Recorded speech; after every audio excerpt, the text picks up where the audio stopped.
Alright, so I got a bunch of new stuff here from FLYWOO just came in here, and some of it is kind of just updated stuff here, and obviously these antennas here are new, as well as that little box over there. We'll talk about that here shortly. Some more like a show and tell video. I'm going to probably have some follow videos on some of this stuff here later. I'm going to talk about the FlyLens 75, which I've already done a review on, but this is the updated version 1.3. We'll talk about what's different on this video as well. Two new flight controllers or updated versions of the flight controllers here, and we'll get these out of the box and talk about that. But let's talk about these antennas first. A bit confusing on their product names. So we have two antennas here. They're called the bipolar dual 5.8 gigahertz UFL antenna, 150 millimeters and 90 millimeters for DJI-03. And here's what they look like. Obviously, you can tell one's 90, one's 150, just the length of the antenna. You have two UFL connectors here. Obviously for DJI-03, you have dual antenna or dual UFL connectors. And the dual part, I think, is referring to the two antenna connectors. It is 5.8 gigahertz only, as far as I can tell from the product page. We'll talk about the product page here in a second. There's also a bipolar dual band 5.8 gigahertz, 2.4 gigahertz UFL antenna for DJI-03. And it looks like this here. And it says here clearly on the antenna 2.4 gig and 5 gig with the two connectors, two EFL connectors, of course. And you can see how long it is here. I think it's the same length as the other one, 100. Oh, it's actually a little bit longer, slightly. The tube is about the same length, but you can see that the end of the antenna is a lot bigger, probably because it has the two different 2.4 gigahertz and 5.8 gigahertz antennas inside, whereas this is 5.8 gigahertz only. And what I think it's going to where it's going to matter is if the 2.4 gigahertz is only going to matter if you're using the DJI RC2, the remote controller 2, because that does on some instances go to 2.4 gigahertz. If you use like an Express LRS transmitter, then they probably don't need this one. You can go with a smaller antenna here, because when you don't use the RC2, it only transmits and receives in 5.8 gigahertz, so this will be fine. And just comparing it to this is the original DJI antenna. The FLYWOO one is a little bit smaller, obviously way longer here, so the length here is going to be important depending on what craft you're using. You can get it further away from your craft, and it may help with reception. That's what, especially for long range. This one, it can be limited in terms of long range situations, as the antenna is not as far away from the craft. Sometimes the craft can block the signal because it's so close to all that carbon. Here's the original antenna in comparison to the bipolar one. And you can see the FLYWOOs are quite a bit smaller. There are other companies like Flyfish that make a similar type antenna as well. I've reviewed those in the past. If you're wondering, leave me a comment. I'll send you a link to those old videos. Just in terms of the weight here, the original DJI antenna is 3 grams. And we got this is the 2.4 and 5 gigahertz FLYWOO. And this one's coming in at 5.19 grams.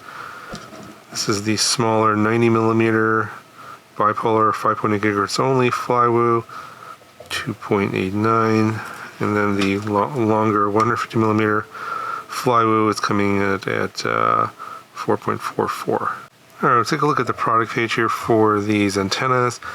Obviously you have all these dimensions here. You can check it out for yourself, but basically it does explain what I just explained here, that there's going to be that one antenna that's basically dual band, but the other ones are a single band 5.8 gigahertz. And there'll be some other information here, like what the antenna looks like on the inside, some little technical details on the transmission pattern, etc. So, if you want some more information on this, just check out the page. There's a lot of detail on this page. All right, the next thing we'll take a look at here is this 3D printed storage box for the FLYWOO Naked GoPro. And we've shown you the Naked GoPro before in a previous video, but they've made this little box to store everything in, including the screen. So the screen goes in here. Here's the Naked GoPro itself. And if you guys don't know what it is, this is what it looks like. You've seen it before. If you don't know what it is, comment below and I'll reply with a link to that review video. But this is what the storage box is for. Obviously 3D printed in PLA. The quality is pretty nice. They're using some just M3 screws here. I think in the product page it shows us some foam over here on the lid. There's probably for some reason mine's missing that, but obviously you can hear it rattling around. So I'll probably find a piece of foam and stick, like probably glued into the top here, because like once that's closed down, the camera, the pieces inside shouldn't be rattling around. That's what that's for, but mine apparently is missing that. They got slots for your ND filters here and your other accessories, as well as micro SD cards. And then just closes down like this. And you have these latches that just snap into place to hold it in place. Pretty nice. But on the product page, it does show that there is another color available, and it's this purple and yellow one, which is not pretty nice. As you can see here, there's that foam that's there that's missing in mine, and that is obviously to prevent things from rattling around. But yeah, you can check the link in the video description. Also, again, comment if you are curious about that camera. I did do a video on that previously. Okay, next up we got the flight controllers here. F405 HD 1-2S. That is in the new FlyLens 75 version 1.3. I'll talk about what's different between that and the old version. And then we have the GN 745 45 amp all-in-one. This one here is an updated version. These also have the new white style in terms of the board being white, as you can see here. All their products have gone that way. They've switched over from the black to the white, and here is what it looks like. Looks like they got some glue over here, the red glue here on the board. Interesting. Here's a closer look at that. You have a plug here for your DJI-03 or some sort of digital system there. And I can see USB-C, 12 amp ESCs, just like before. Although this board's a little bit bigger, I think the weight's a little bit more. I'll show you that here on the product page. I think they did thicken up the board a little bit just to make it a little bit more heat resistant. I think this one now does have a 9-volt regulator as well, which is going to be better for brownout situations that you might have on the DJI-03. And a quick look at the product page here. It does have this 3D rendering, which is kind of cool. You can kind of play with it, and it'll give you more details on the board. Obviously, it's still a render, but pretty accurate in my opinion. It'll give you an idea of what that will look like in real life versus having it in your hand. Obviously, in the 3D render, there's none of that red glue there. And this one does have a built-in Express LRS receiver, ICM 42688 gyro. You can get a version here without a receiver if you care to do that.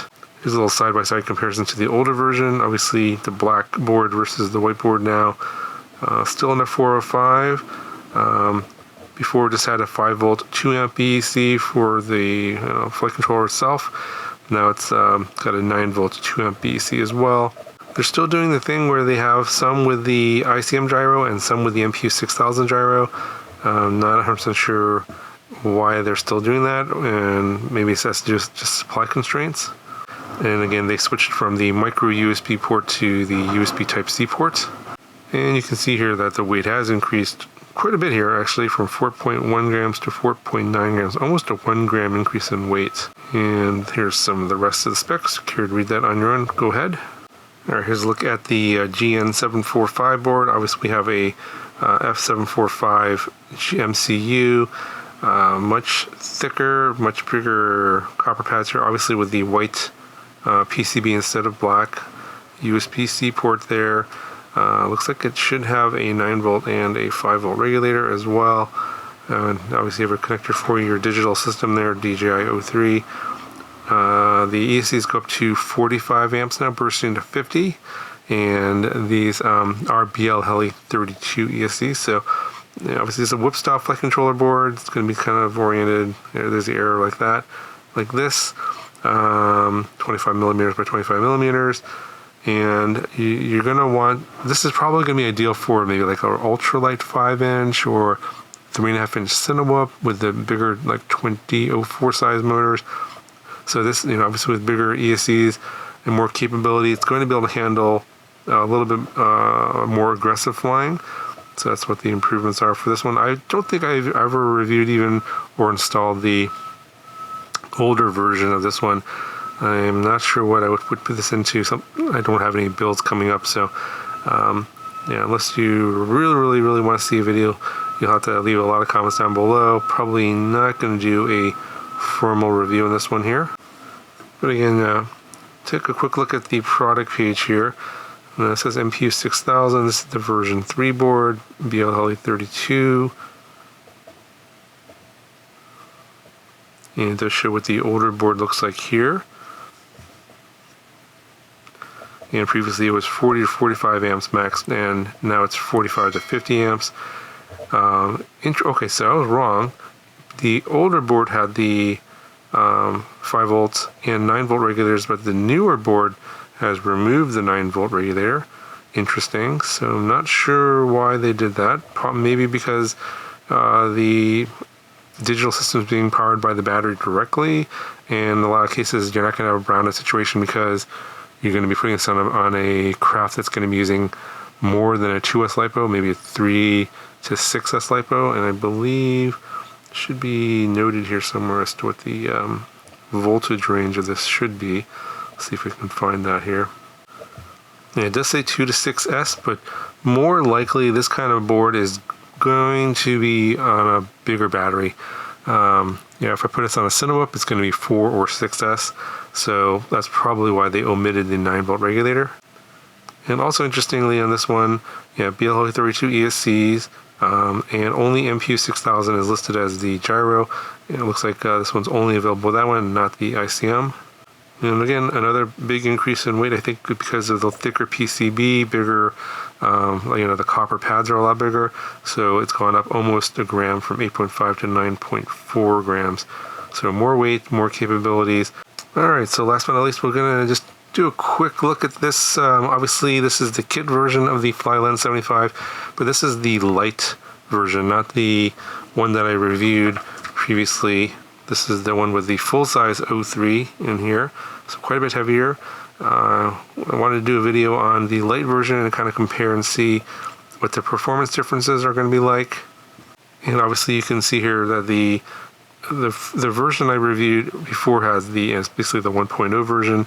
This one has the black PCB board with the micro USB port, and now we have in this 1.3 version the white PCB board with the USB C port. That's the one that I showed you here. This is the actual board that's being used in the FlyLens 75 version 1.3.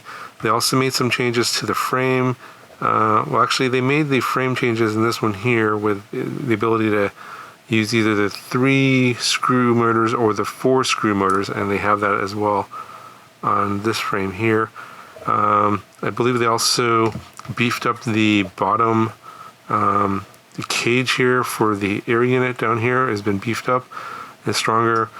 I believe these little landing pads were not on the first version. These are now pre-installed from the factory on here, so that also helps absorb some of the energy from your landing so this cage doesn't break. That did happen for some people. So yeah, we'll talk about this more later. I'm going to actually transfer over the light 03 that I have in my FlyLens 85. I'm going to move that over to this one here. We'll see how much this weighs and everything, and we'll compare it to the full version 03. I have a feeling obviously with the light version it's going to fly with more flight time, a lot more performance than on this one, because it is a bit underpowered because of the smaller prop on the full-size air unit. So this will be an upcoming video, but obviously with this new version 1.3, they have a lot more stuff, like better documentation, that came with it, that the version 1.0 didn't come with. So we'll talk about that in that video. This is going to come out a bit later, not sure when. I'm going to try and incorporate that. I imagine it'll be out sometime in June, middle of June-ish, somewhere in there. So if you're wondering about that, leave me your questions down in the comments below, and I'll try and address those in the review video for this that'll be coming out later. Anyways, going to cover for this video on all this new stuff from FLYWOO. Links to everything will be down in the video description. That'll do it for this one. I'll talk to you guys in the next video.